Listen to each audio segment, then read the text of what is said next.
Hello, నా పేరు సత్య. నేను అవని ఫర్టిలిటీ అండ్ యాంగియాలజీ కుకట్పల్లిలో ఎంబ్రియాలజిస్ట్గా వర్క్ చేస్తున్నాను. ఈరోజు నేను మీకు ఎంబ్రియో ట్రాన్స్ఫర్ దాని ప్రొసీజర్ ఏంటో చెప్తాను. ఫస్ట్ ఆఫ్ ఆల్, ఎంబ్రియో ట్రాన్స్ఫర్కి ఎనస్థీషియా అనేది అవసరం లేదు. ఎంబ్రియో ట్రాన్స్ఫర్లో మనం ఒక క్యాథెటర్ని త్రూ వెజైనా పంపించి దాన్ని ఎండోమెట్రియంకి దగ్గరగా పెట్టి, అంటే ఫండస్కి 1 సెంటీమీటర్ దూరంగా పెట్టి, దాని ఇన్నర్ క్యాథెటర్ తోటి ఎంబ్రియోస్ని లోడ్ చేసి లోపలికి పంపించి కొంచెం ఫ్లూయిడ్ తోటి ఆ ఎంబ్రియోస్ అనేది మనం అక్కడ రిలీజ్ చేస్తాము.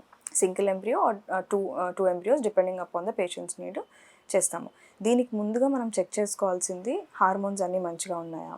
ఎండోమెట్రియల్ థిక్నెస్ అనేది 8 to 10 సెంటీమీటర్స్ ఉంటే మనకి ఇంప్లాంటేషన్ రేట్ అనేది బాగుంటుంది.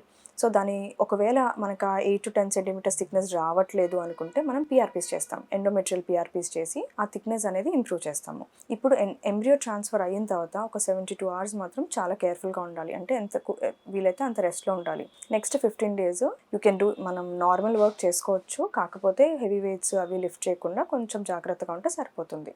ఇప్పుడు ఇంప్లాంటేషన్ అయినప్పుడు ఇంప్లాంటేషన్ బ్లీడింగ్ అనేది అవుతుంది. అంటే చిన్న స్పాటింగ్ లైక్ రెడ్ కానీ బ్రౌనిష్ కలర్ కానీ స్పాటింగ్ అవుతుంది. దానికి భయపడాల్సిన అవసరం లేదు. Thank you.